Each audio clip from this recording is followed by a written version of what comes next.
Hello there, thank you so much for stopping by. My name is ChitChad and welcome back to another episode of Planet Coaster, where we are working on the Super Mario Super Theme Park.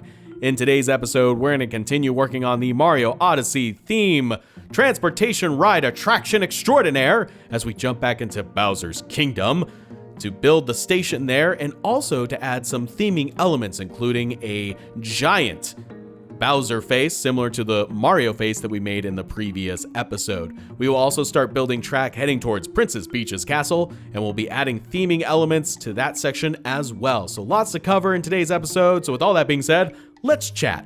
I don't know if y'all follow Universal Studios like I do, but it's really cool to see the build process. They are building a lot in all of their parks. It's actually quite amazing. I feel like them and Disney are kind of in a heated build-off. It's really fun to watch, especially as we're getting closer and closer to the Star Wars Galaxy's Edge land opening up at Disney. Disneyland, I think, is the first one that's going to open, though not all of the rides will be open during the initial launch of that area, which I find kind of interesting. I figured they would want to have pretty much everything done, mostly for crowd control, but it looks like they're going to be adding some sort of event to that where you have to kind of get tickets just for that area of the park. I could be wrong, but I was reading a couple of articles about it and just found that rather interesting. But it also appears that Universal Studios is trying to up their game by finishing up the Jurassic World re-theming of the Jurassic Park River Adventure in the California Los Angeles location, and that's a build process that I have always been following just because I love that ride to death. I've been on it since the original version of it, all the way up to its sad demise when everything looked like it was basically falling out of the ceiling.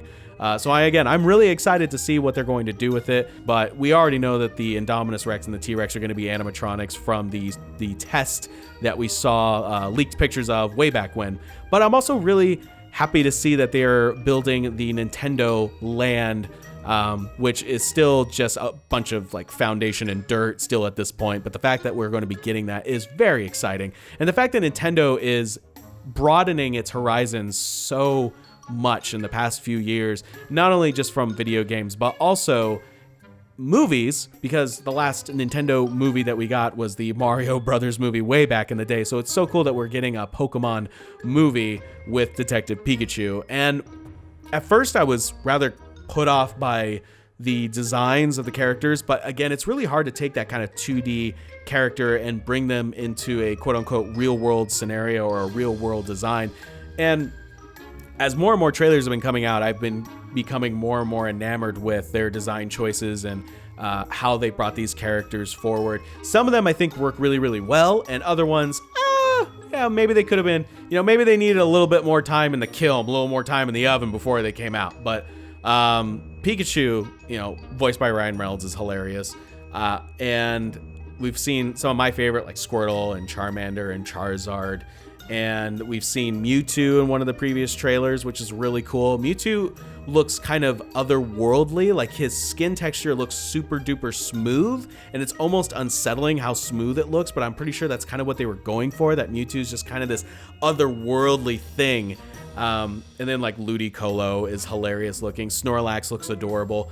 But you know what movie that's coming out that also stars a fuzzy critter as its main protagonist that isn't looking as good or as clean is the Sonic movie.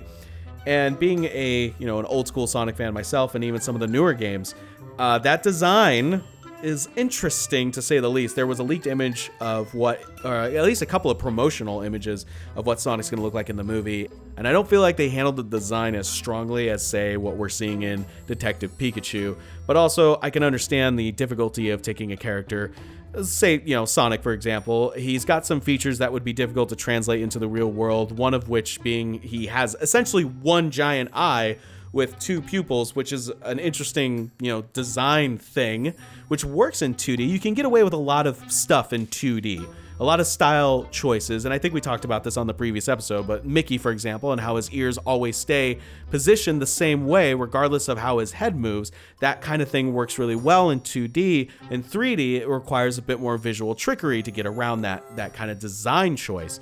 So I could see where, trying to build Sonic in a live action thing might be difficult, but my reply to that is, why just why make it live action? Just do an animated movie and people will love it. With Detective Pikachu, they could have done an animated movie, which they've done animated movies, but they've wanted to do like a hardcore CG one. They could do that. In fact, I think they are with the remaking of Mewtwo, the first Pokemon movie, which is an interesting choice. I saw a screenshot of what, you know, Ash and Misty and Brock look like, and there's something about it that just doesn't look quite right. I think it's the eyes. I think there's something with the eyes that are just like, I don't know. There's like a shadowing around the eyes that kind of make them just look like plastic dolls.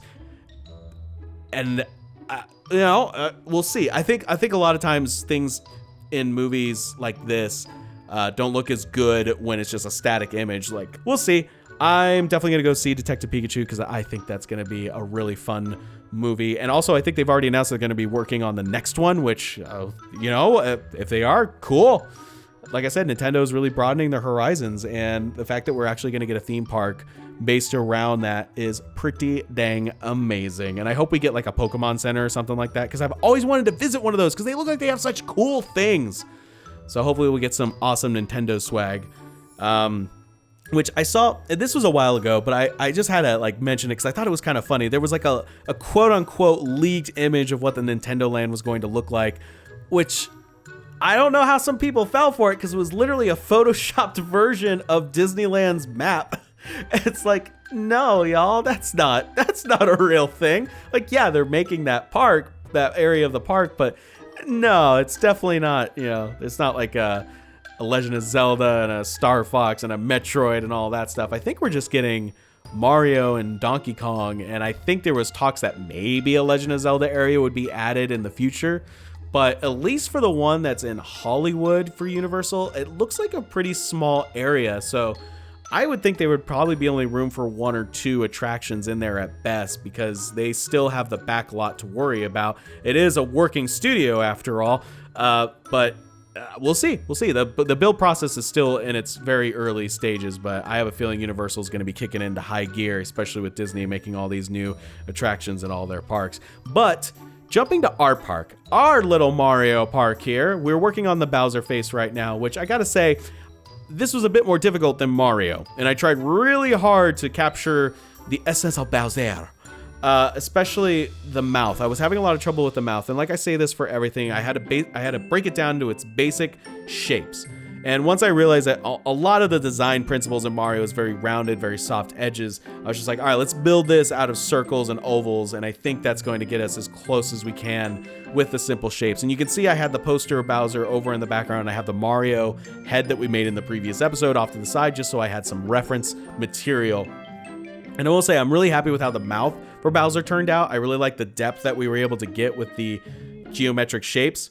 It's the top part that I had a lot of trouble with, and I think if I were to go back, I would try a few things differently, but I am still pretty happy with how the end result looks. right there, when I was placing down the eyes, he looked like a very dissatisfied Bowser, like Bowser at 4 a.m. The kids have been keeping him up all night, and he just wanted to get some Z's because he's got a hard day at the office tomorrow, hiring and firing Koopas and dealing with plumbing issues. So I had a lot of trouble with his hair and the horns that he has on his head, just because there's not a lot of shapes that make that sort of curve perfectly. But again, I'm pretty satisfied with the overall result that we get. And in fact, we'll be taking this head and turning it into a golden version of it, just because the one thing that Bowser loves more than himself is a golden version of himself. Him and Robotnik have very similar design principles. It's stick my face in as many things as possible. Dr. Robotnik, that seems very impractical. They'll know it's you a mile away. I know! That giant Death Star's got my face on it. Why can't everything else? Okay, I'll get right on it. I don't even know what Bowser would sound like. He's just like, rah, rah, rah, rah, rah.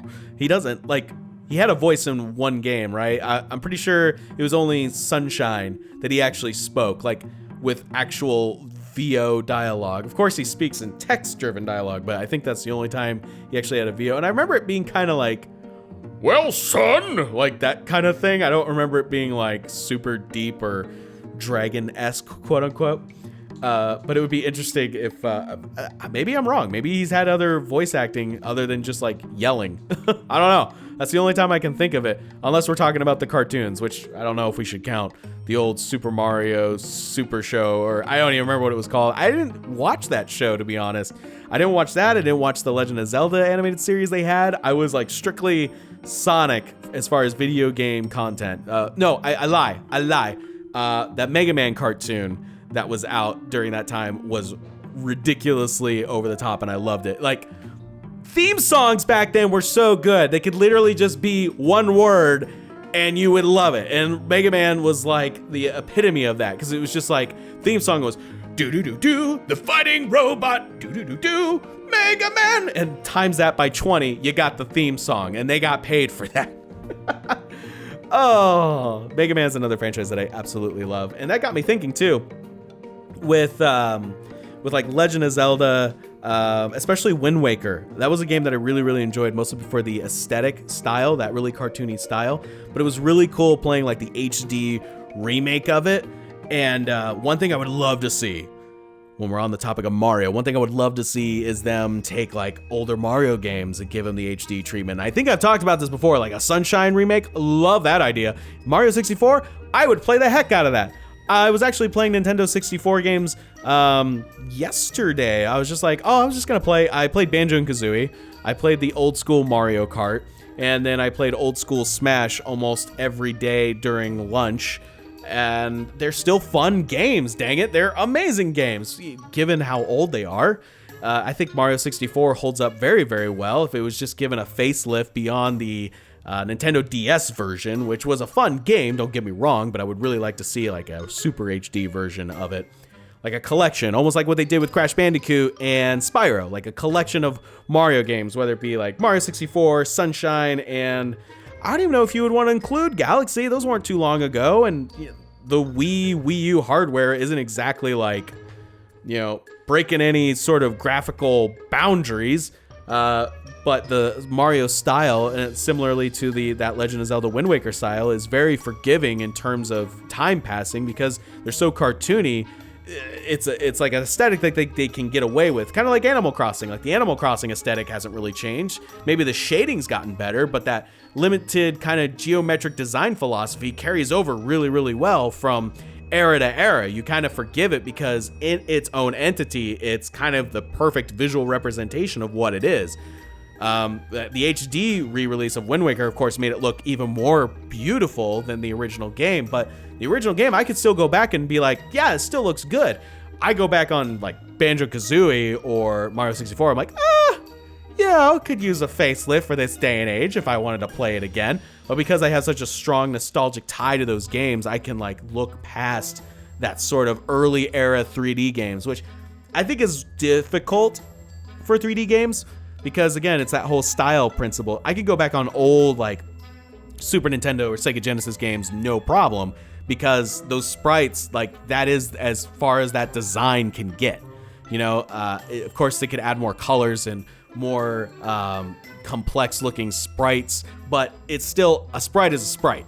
It's not gonna like get any further than that. Maybe in how it looks when it's doing actual animations, like when Sonic Team figured out, oh, we can like preserve the sprite quality when Sonic runs up a slope or something like that. Like, the technology could get better, but the design principles itself like stay the same. So I've always really appreciated like the cartoony cel-shaded look.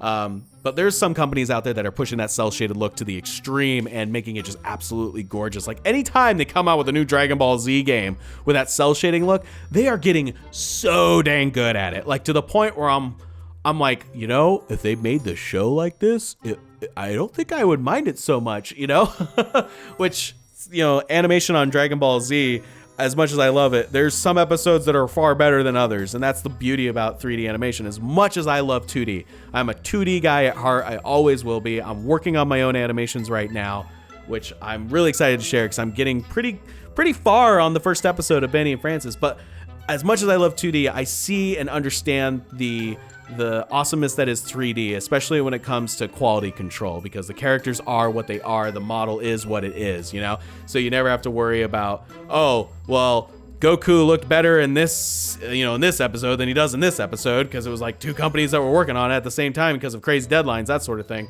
So I do find that interesting. But hey, look at us! Look at us, we're moving towards Princess Peach's castle, and I wanted to create some support, or at least some covers for the support in this area to just give it some visual flair, And I thought we could reutilize the brick texture that we've made and used in previous areas of the park. We'll lay some benches down in this section. We'll also use some fountains to kind of sprucing it up, because this is going to be like you're transporting yourself into like the grand finale of the park, which is the Princess Peach's castle, which again is going to not only be a hub for the Odyssey attraction, but it's also going to house the Mario Kart attraction. And I was also thinking too, what would be fun is maybe making it a hotel. Could you imagine staying at Princess Peach's castle? That would be so fun, especially if it like had the portraits from Mario 64, because I'm pretty sure the only game where we really got to explore Peach's castle was 64. They did remake like the throne room area in Mario Odyssey, and also the courtyard where all the booths were, which I thought was really stinking cool. And that's what got me thinking again about like the whole, oh man, what if the whole game was like an HD re-release of 64? That'd be so cool. And maybe I'm alone. I don't know. Maybe I'm alone in that thought. So you can see this is where we're finally going to have that moment where the tracks meet up with each other. You notice in the previous episodes, and I know I saw some comments about this, questions about how the track was going to be laid out. And to be honest, for the longest time, I didn't know what I was doing. I was just like, okay, I think this is going to work. But as I was building all these stations, I realized, having 2 tracks going both directions is just not going to work out space-wise. So I wanted to at least have one moment where the tracks met up with each other, because I thought that would be really stinking cool, because there are those moments like that or at least there was in Tomorrowland with their People Mover, but I wanted to have that moment with this. And I thought heading towards the castle and then breaking off and then going around and then into the castle would be a really cool moment. With that being said, all good things must come to an end, and this is the end of today's episode. I just want to thank you all so much for watching. Know that I genuinely appreciate it. I really appreciate all the support. Y'all are amazing. Thank you so much. Can't wait to share the next episode where we continue working on the Mario Odyssey attraction, the Princess Peach's castle area, and of course the Bowser Kingdom section of the park. Thank you so much, and as always, I will chat with you on the next episode.